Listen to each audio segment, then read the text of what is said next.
Hey guys, today I'm going to be reviewing some TV shows that I've watched recently.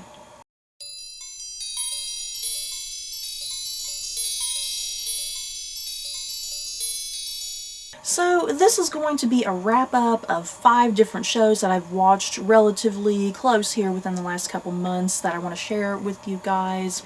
I've done a video like this in the past, and I really enjoyed doing that type of video, so I'm going to try it again here and see how it goes. So yeah, the 5 shows in question that I'm going to be talking about, I had to make a note here so I don't forget them, you guys. I'm going to be talking about Bridgerton, Season 2 of His Dark Materials, Season 6 of Vikings, Season 2 of A Discovery of Witches, and Season 4 of Chilling Adventures of Sabrina. So these shows, all these shows that I'm about to talk about, I'm not really particularly going to go into any type of spoilers. The only spoilers I'll go into will be like related to like maybe the previous season, how a previous season might have ended and how, you know, where we're starting at the beginning of whatever this season is, you know what I mean? So yeah, I'm not particularly going to have any sort of spoilers for these shows, their current seasons. And yeah, if you're not interested in certain ones of these shows, you know, if you've not seen Bridgerton, but hey, you've seen Vikings and you want to know my thoughts on Vikings, the way I'm going to do this video, so that way you can skip around at your own discretion, over here on the side, I'm going to have the poster for each of these shows, and yeah, whichever one you're interested, just click the little scroll thing down here at the bottom, just click it until you get to the poster you want to be at and the show you want to hear me talk about. I figured that'd be the best way to do this, that way if you're not interested in certain things, because yeah, this video is probably going to be long. So yeah, let's get going with all these shows, you guys. I'm going to try to keep this as brief as possible. So first up, I'm going to be talking about Bridgerton Season 1, which aired on Netflix, and this is a Regency period drama, very Jane Austen-esque, if you will, but this is not your grandmama's period drama. This is definitely a period drama for a new generation. The thing with period dramas, you know, sometimes they can be a little stale on occasion. You know, after a while, a lot of times, some of them can kind of feel very similar or read very similarly. So what's great about Bridgerton is that it takes a lot of chances, it takes a lot of risks to kind of be a little bit different, to be a little out there, and I think it succeeded in doing that. But yeah, still maintaining being a traditional period drama, if you will. So yeah, what you need to know about this first season of Bridgerton, it is based off of a book series by Julia Quinn, the first book being called The Duke and I. So that's what this first season is, and we follow a young woman named Daphne. It's kind of that time that she needs to find a wealthy husband, you guys. So yeah, it's kind of that time when young women are heading out and they have to go to these balls and parties and whatnot. And yeah, she runs into this man who is a duke. His name is Simon. He's very charming. Well, he's not very charming at first to her. It's kind of almost very like Elizabeth and Mr. Darcy, if you will, kind of the relationship and banter they have with one another. So yeah, this whole first season is essentially about Simon and Daphne, kind of that relationship that develops over time, over the course of the season. And yeah, the show is called Bridgerton. Daphne is a Bridgerton, and so the show also follows her family, the other Bridgertons in the family. So we follow her brothers and her mother and her sister and whatnot. So I really enjoyed this first season, you guys. I wasn't quite sure what to expect with it. I definitely was going to watch it either way because I am a lover of all things historical fiction and period dramas and sexy British people, you guys. I love all that sort of stuff. So I was going to watch this show anyway, but I still just wasn't quite sure about it, you know. I was like, oh, I'm still a little hesitant. I hope this is good. But I was very pleasantly surprised with it. I enjoyed it. It's weirdly humorous and funny in places, which I liked. And another big thing about this show is that it's a very diverse cast, you guys. A lot of times when you watch these period dramas, they're pretty much all strictly white people, if you will. So this show, there's quite a number of people of color in this show, which was quite refreshing. And the thing is, it's just done naturally. You know what I mean? It's just done naturally. There's no big deal made out of it, and I really like that. So that's what I was saying. This show is definitely not your grandmama's period drama. This is definitely a period drama for a new generation. You know, just everything from the choice of casting, the way the writing is, because the writing of the show can be rather risque and scandalous and whatnot. And yeah, it's a very, very sexy show, because a lot of times when you get these period dramas, you don't get an ounce of nudity. You know what I mean? You don't really get any sort of nudity with these type of shows. They're very clean and family friendly. So yeah, you definitely get some nudity in here. There's some pretty wild and crazy stuff, and I really like that. It's just really refreshing. And I've just really been enjoying kind of this new wave of period dramas that have been coming out recently. Shows that are really trying to take some risks and kind of do some new things with the genre, because I feel like something like Gentleman Jack really started that trend. I really loved Gentleman Jack, and then even the very short-lived Sanditon. I think Sanditon was kind of trying to be like what Bridgerton kind of is. So yeah, things like Sanditon, Gentleman Jack, and now adding Bridgerton to the whole crew. Yeah, there's a lot of these period dramas kind of coming out and really changing the game, and trying to really reinvigorate the historical fiction period drama genre, if you will. And I think that's a good thing, you know. But like I said, at the same time, maintaining what you love about the period drama, you know. You still get all kind of the fluff and whatnot, and you get the really pretty costumes, and you get like the dancing and whatnot, you know. You get like all of those little traditional things and themes and concepts and whatnot.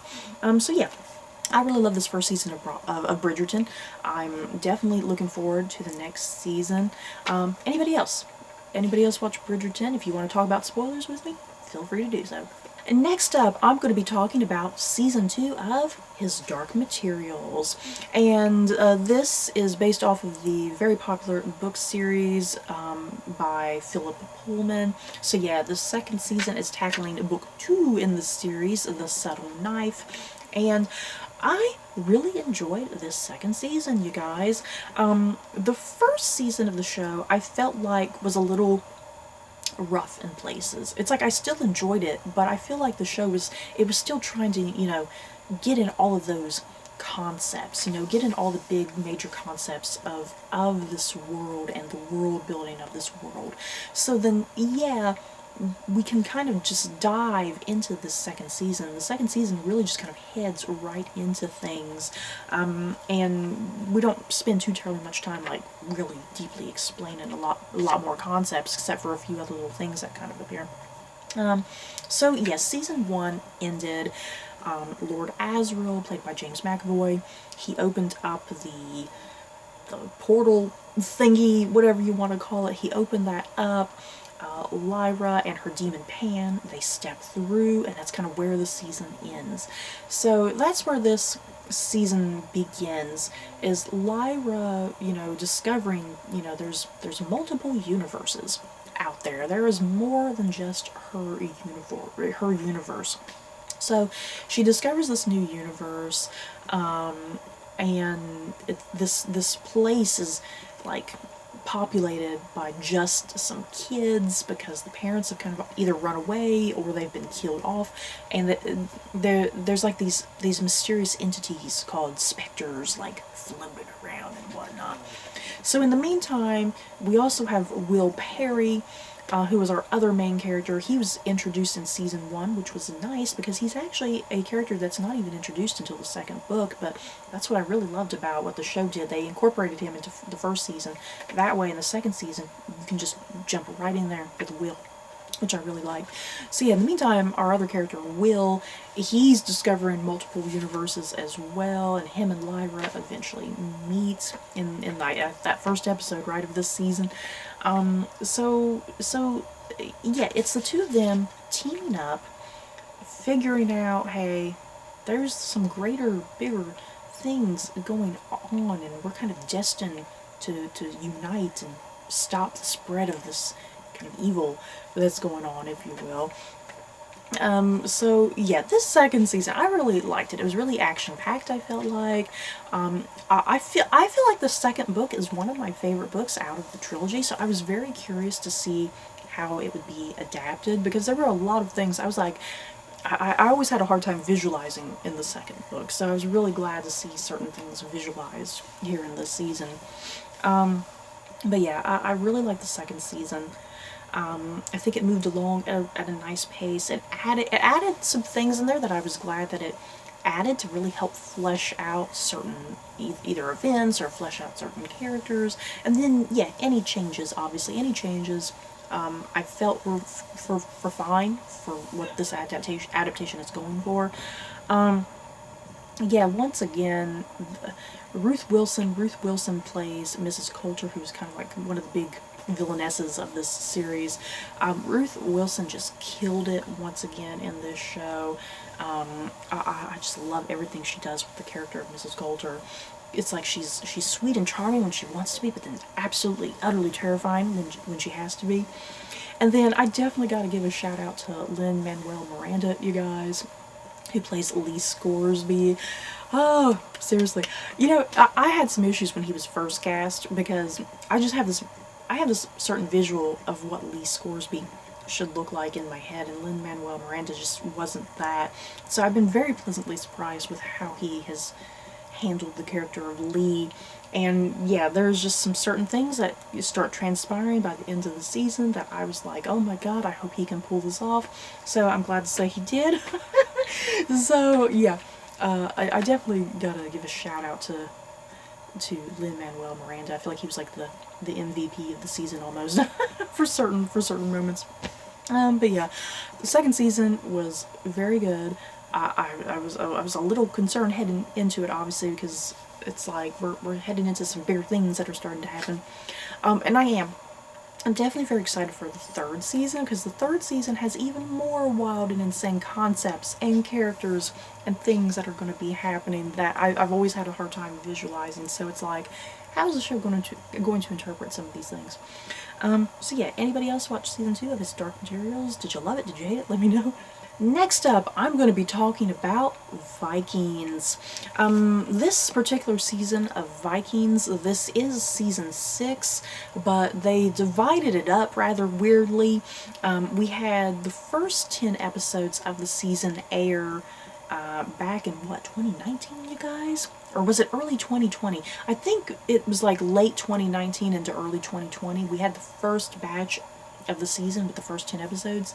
So then, yeah, we get the second batch, the last 10 episodes of season 6, which aired right at the very end of December of 2020.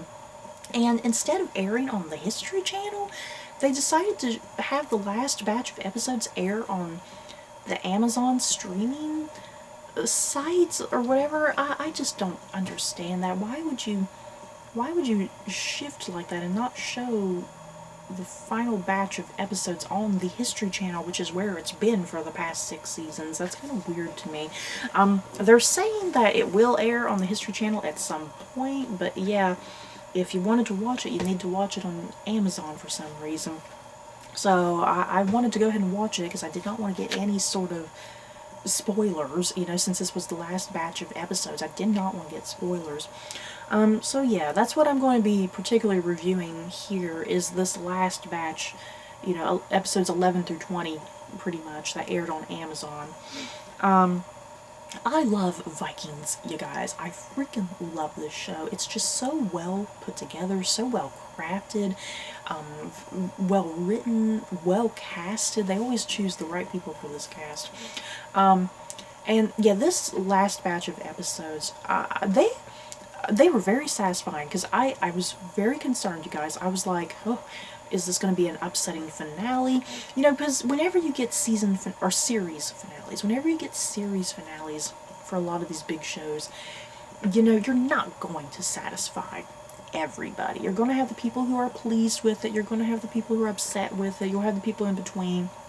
And I think the way this final season goes, as you conclude and wind down this whole big journey and adventure and epic and whatnot, I do think it concluded in a very satisfactory manner. And the thing is, I think a lot of us were maybe expecting something big and crazy, but the way this show ends, without giving away any sort of spoilers, I think Vikings ends in a very quiet, subtle manner, which is quite surprising, but I think just really fit the show in some weird sort of way. It ends in a very reflective way. Let's put it that way. It ends in a very quiet, reflective way, which I quite liked, and I think it really gives this much more punch, you know, rather than going out all wild and crazy and ending maybe with some sort of big, huge, gigantic battle, you know what I mean?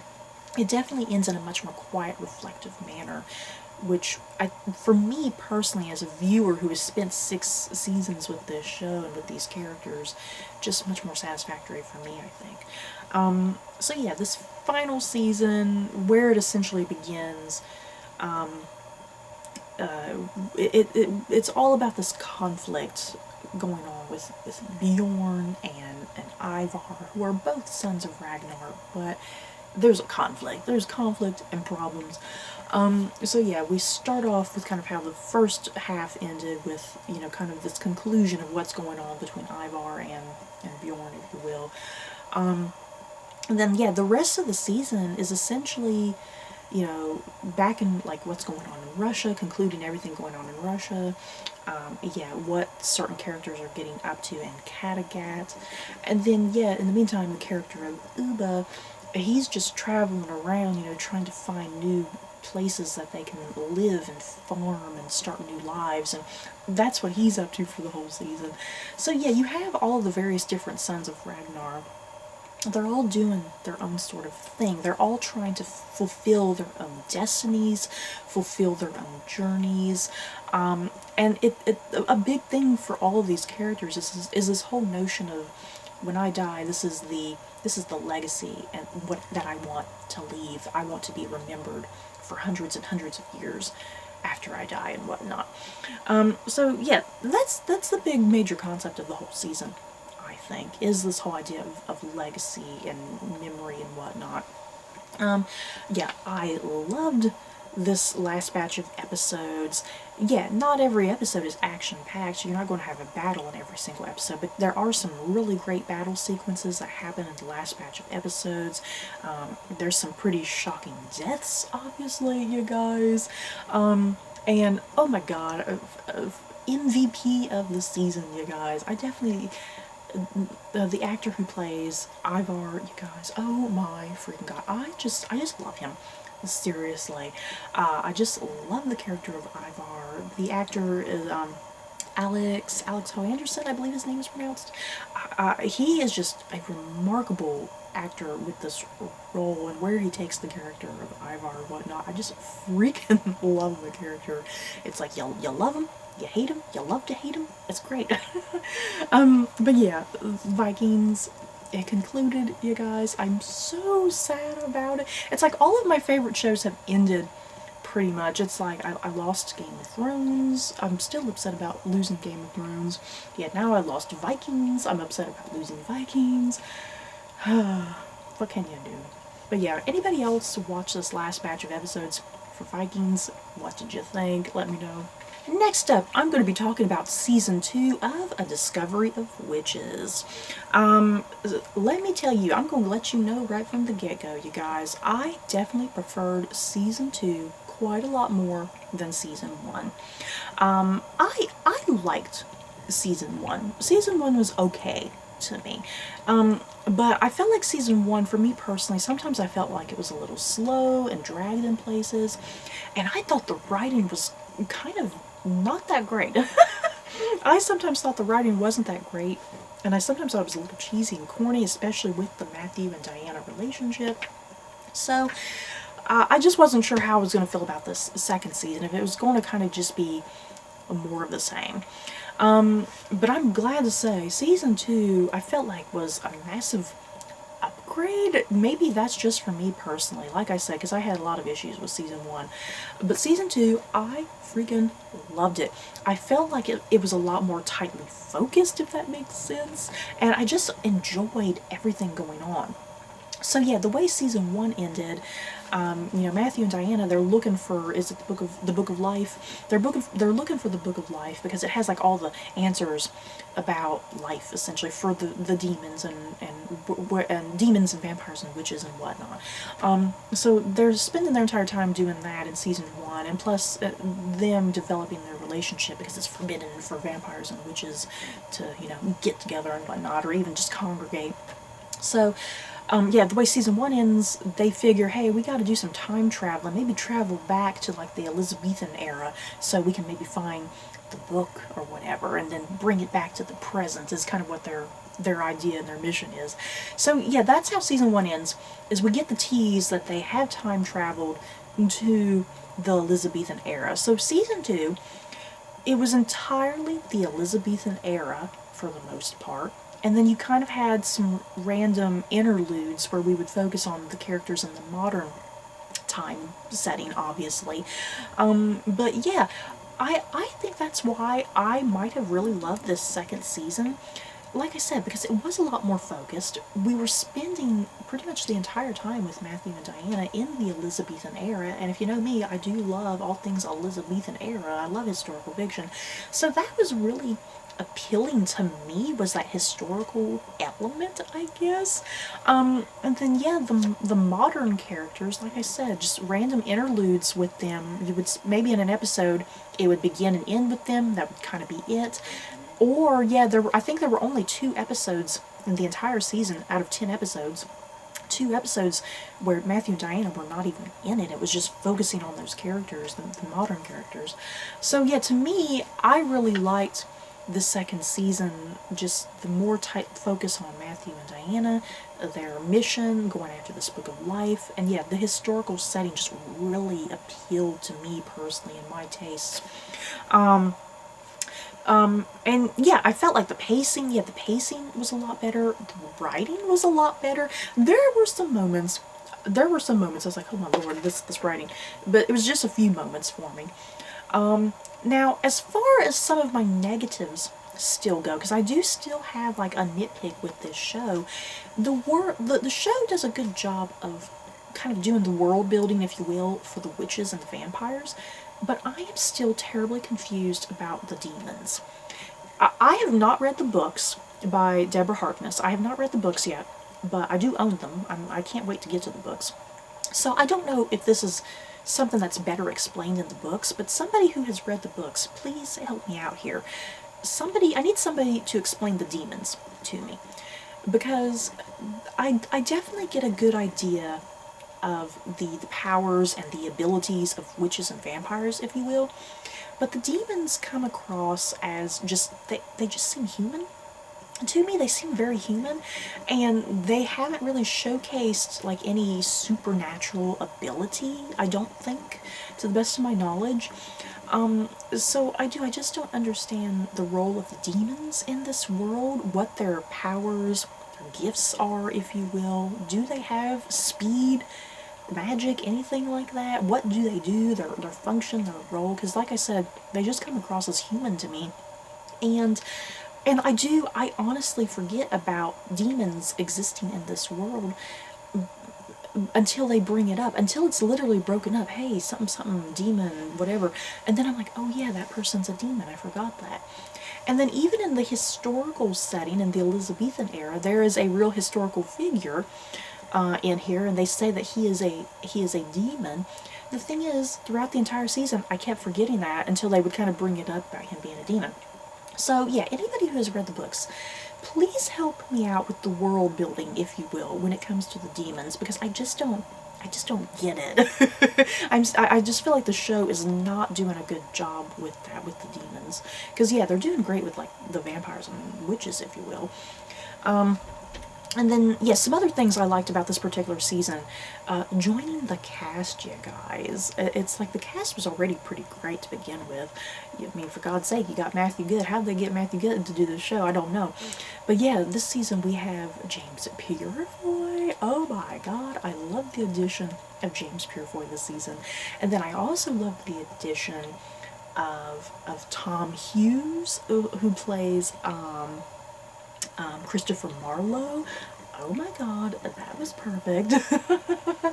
So yeah, the second season, for me personally, I don't know if this is the case for other people, but for me personally, I thought season 2 was definitely a high improvement to season 1, and I really loved it. And I'm actually very, very excited to head into the third season whenever that happens. Hopefully, we don't have to wait another 2 freaking years. And the last show that I'm going to be talking about here is season 4, which is the final season for The Chilling Adventures of Sabrina, airing on Netflix. I am so sad to see The Chilling Adventures of Sabrina go, you guys. You know, back when season 1 first started, and I found out they were doing, you know, kind of this remake of Sabrina, because, you know, my childhood, I watched the 90s show with Melissa Joan Hart, you know, the little 30-minute comedy show. I love that show. So when they first announced Sabrina, I was like, oh my God, is this going to be any good? Plus, it's going to be like dark and twisted. And over the course of these 4 seasons, I've been just so pleasantly surprised with The Chilling Adventures of Sabrina. I think it really just exceeded my expectations, quite honestly. So yeah, this final season, there has definitely been a lot of controversy. There has definitely been a lot of controversy with this last season, especially like the last episode in particular, just the way some of the character stuff kind of wraps up. I honestly, me personally, I did not have an issue with the final episode, some of the choices that were made. If anything, I thought a lot of the choices that were made were very daring and risky, and they worked for me, kind of just what I in particular was looking for the final episode. Yeah, things are shocking, but I don't think they were unnecessarily shocking. It just made it much more believable to me, I guess. But yeah, as far as the final season goes, it's definitely not my favorite season. There were quite a number of episodes I did like, and I did really enjoy the finale because I was satisfied with the finale, the series finale. But yeah, I still wouldn't say this is my first season. I do think the far superior seasons are definitely probably season 2 and 3.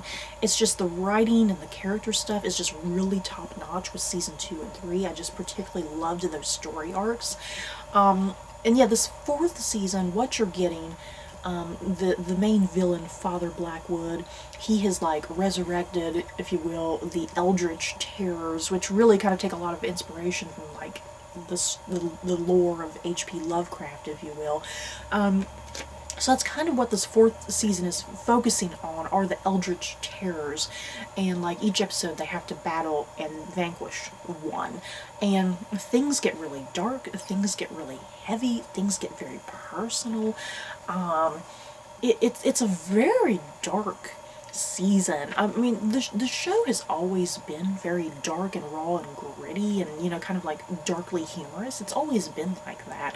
But yeah, this 4th season in particular, it really goes to some kind of dark places, and characters have to really deal with some really intense things. And yeah, they're only teenagers. You know, you got to remember that too. They're only teenagers, and it's like they got to deal with all this crap going on in the midst of them trying to go to school and still have love and friendships and whatnot, you know. So yeah, this fourth season, I know a lot of people despised it, especially just because of some of the things that happened in the final episode.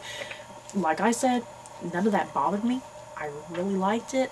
I am sad to see the show go because I feel like it could have gone for a couple more seasons.